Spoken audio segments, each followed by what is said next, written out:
تو اس کے بعد تو ان کے بے شک 2-3 بار موقع مل گیا پیپل پارٹی کو، لیکن پیپل پارٹی نے اپنے اس ٹینیور میں اس کا کیا احترام کیا؟ پیپل پارٹی نے رتی بار احترام نہیں کیا.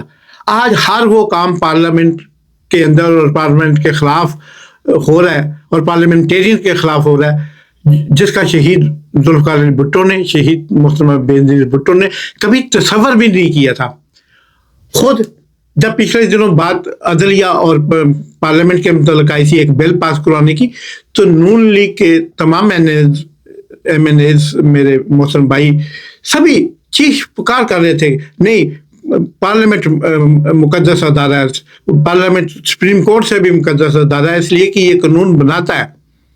اوکے چلیں، تب نہیں مانی تھی یہ بات، چلو آج مان لیتے ہیں اس صورت میں کہ پھر تو پارلیمنٹ اگر کا تقدس جو ہے وہ سپریم کورٹ سے بھی زیادہ ہے، تو اس وقت پارلیمنٹ کے اندر پولیس کا گھس کر پارلیمنٹیرین کو گرفتار کرنا دنیا کی تاریخ کا ایک بدنما داغ ہے. یہ دنیا کی پارلیمنٹیرین ہسٹری کا ایک بدنما داغ ہے، اور اس داغ کو کبھی دھویا نہیں جا سکے گا. اور قومیں ایسے لگے داغوں کو پھر بڑے بڑے قربانیاں دے کر بھی ادا نہیں کر پاتی.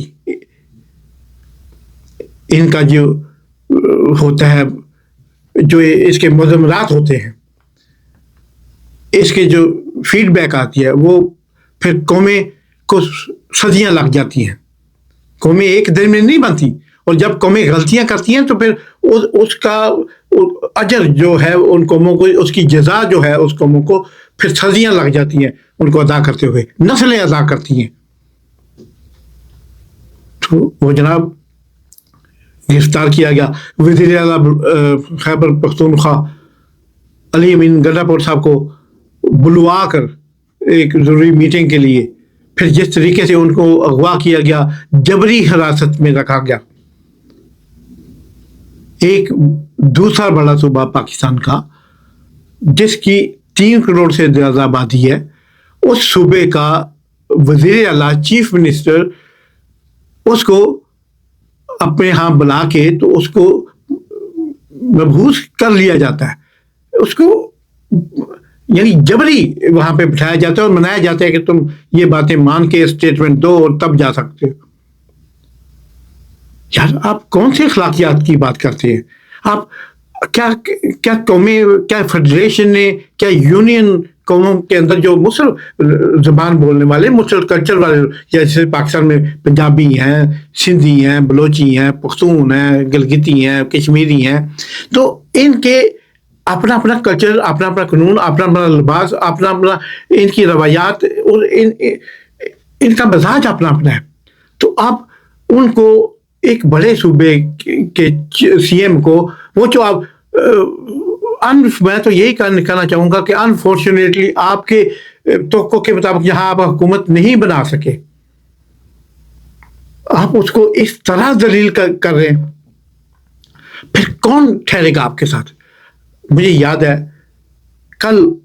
ابھی کل ہی کی بات ہے، 71 میں ہم نے بنگالیوں کو پہ جو سسٹم روا رکھے، ہم نے بنگالی قوم کے ساتھ الیکشنوں میں جو ان کے ساتھ فراڈ کیے، ہم نے اس سے پہلے الیکشنوں میں جس طرح اس قوم کو، حالانکہ وہ پاکستان بنانے والی قوم تھی، پاکستان نہ بنتا اگر اس وقت بنگال پاکستان کے حق میں ووٹ نہیں دیتا 1936 میں، تو آج وہ اس بنگال کیسے مجبور ہوا بنگلہ کا نعرہ لگانے کو؟ جب انہوں نے دیکھا کہ ہمارا استحصال ہو رہا ہے، جیسے ہمیں اپنے ہی ملک میں ایک دوسرے درجے کا گھٹیا شہری سمجھا جا رہا ہے، سمجھا نہیں بلکہ ہمارے ساتھ برتاؤ کیا جا رہا ہے، تو ہم سے ناراض ہو کے پھر انہوں نے بنگلہ دیش کا نعرہ لگا دیا. کیا کرتے؟ آج قوموں کی زندگیوں میں، قوموں کی عمروں میں، قوموں کے عہد میں کوئی چیز زبردستی ان پہ نہیں تھوپی جاتی. یہ آج فلسطینی کیا مانگ رہے ہیں؟ وہی حق مانگ رہے ہیں نا، ان کا حق، فلسطینیوں کا حق جائز ہے. کشمیری اپنا حق اگر بھارت سے مانگ رہے ہیں تو ان کا حق جائز ہے، لیکن پاکستان کے اندر رہتے ہوئے پاکستانیوں کو اپنے حقوق مانگنے کی اجازت نہیں، اس لیے کہ وہ قدرتی طور پر پاکستان میں پیدا ہو چکے ہیں، پاکستان کے سٹیزن ہیں، پاکستان کے شہری ہیں، لہذا وہ تمام جبر و ستم برداشت کرنا ان کی آپ مجبوری سمجھتے ہیں۔ تو یہ قومیں ایسے نہیں بنتی۔ اور پھر کیا ہوا، ایک اکیلے مجیب الرحمان نے پاکستان کے مطلب ہماری ہر چیزوں سے وہ بنگلہ دیش علیحدہ کرنے میں کامیاب ہو گیا، مجبوراً یا سہون۔ لیکن اس کا پاکستان کو کیا نقصان ہوا؟ دنیا کا سب سے بڑا دیش ہوتا آج پاکستان، مسلم دنیا کا 20 کروڑ ان کے اور تقریباً 28-30 کروڑ ہمارے، 50 کروڑ کا ملک ہوتا، دنیا آنکھ اٹھا کے نہ اس کی طرف دیکھتی، اتنی بڑی طاقت ہوتا۔ اور جناب آج ہم کیا کر رہے ہیں؟ انہی پختونوں کے ساتھ ہم کیا کر رہے ہیں؟ ہم ان کو سزا دے رہے ہیں پاکستان میں کے ساتھ رہنے کی۔ ہم بلوچوں کے ساتھ کیا کر رہے ہیں؟ ان کو سزا دے رہے ہیں پاکستان کے ساتھ رہنے کی۔ اسی طرح ہم جناب سندھیوں کے ساتھ، مہاجروں کے ساتھ کیا کر رہے ہیں؟ اور ہم دوسرے جو صوبے ہیں ہمارے جن کو ابھی صوبوں کا اسٹیٹس نہیں ملا، آزاد کشمیر اور گلگت بلتستان، ادھر ہم کیا کر رہے ہیں؟ زبردستی پارلیمنٹ توڑ رہے ہیں، حکومتیں گرا رہے ہیں، حکومتیں اپنی مرضی کی بنوا رہے ہیں۔ یہ حکومت کرنا سیاسی جماعتوں کا کام ہے یا اسٹیبلشمنٹ کا کام ہے؟ اگر اس مجبوری کا نام اکٹھا پاکستان کو باندھ کے رکھنا ہے، پاکستان کو ایک بنڈل بنا کے آپ نے ایک ریپ کے اندر ریپ کر کے رکھنا ہے، تو پھر یہ مجبوری کا پاکستان کوئی نہیں مانے گا۔ یہ امن، شانتی، پیار، محبت، اخوت کا نام پاکستان ہے۔ ان رشتوں کو مضبوط کریں، اپنوں کو قریب کریں، انہیں دور مت کریں۔ دور کریں گے زبردستی ہم انہیں نہیں رکھ سکتے اپنے ساتھ۔ ہم کیا مطلب وہ بھی سارے یہ کہتے ہیں پنجابی اسٹیبلشمنٹ، کیوں کہتے ہیں؟ حالانکہ پنجاب کی کبھی بھی اسٹیبلشمنٹ اس حالت میں نہیں ہوئی کہ وہ اپنے فیصلے کر سکے۔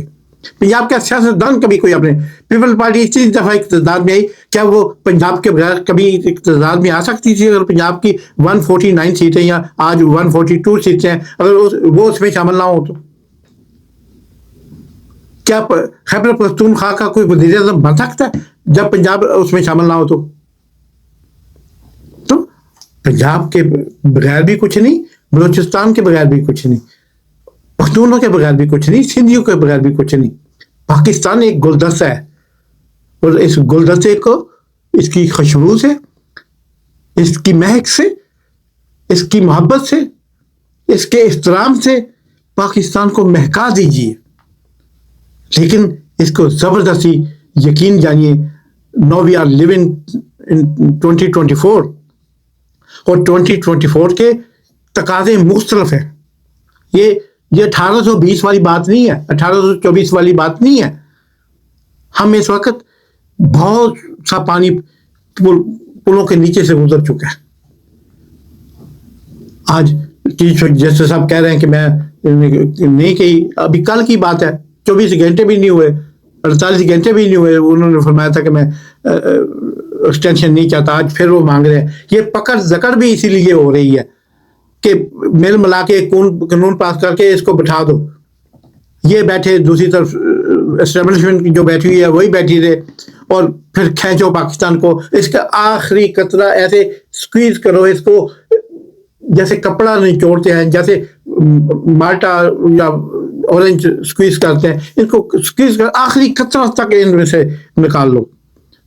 اور پھر جب یہ تڑپے کا تو ہے ہی نہیں، تڑپتا تو زندہ آدمی ہے۔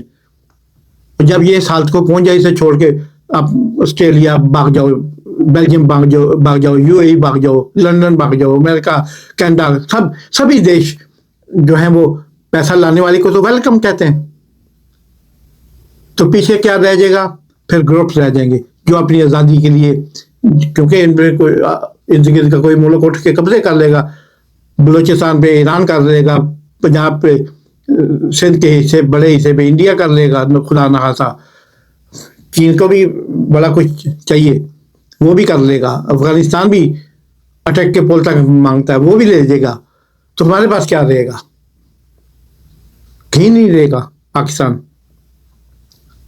تو اس سے پہلے کہ ملک خانہ جنگی کی طرف جائے، سول وار کی طرف جائے، اپنے ذاتی مقاصد کے لیے، خدا کے لیے ہاتھ جوڑتا ہوں، میں اسٹیبلشمنٹ کے آگے، میں سیاستدانوں کے آگے، میں بیوروکریسی کے آگے، میں پاکستان کی عدلیہ کے آگے، پاکستان کے انصاف کے آگے، پاکستان کی سیاسی جماعتوں کے آگے، 30 کروڑ عوام کے سامنے خدا کے لیے پاکستان کو بچا لو۔ اس لبے جان ملک کو اور صدمات سہ نہیں سکتا۔ آئیے سلامتی پاکستان کے لیے اکٹھے مل کے دعا مانگے، اللہ ہماری دعائیں قبول فرمائے، آمین ثم آمین۔ جیسے یہ مطلوب راج افیشل، اسے لائک کریں، سبسکرائب کریں، دوستوں احباب کے ساتھ شیئر کریں۔ پاکستان زندہ باد۔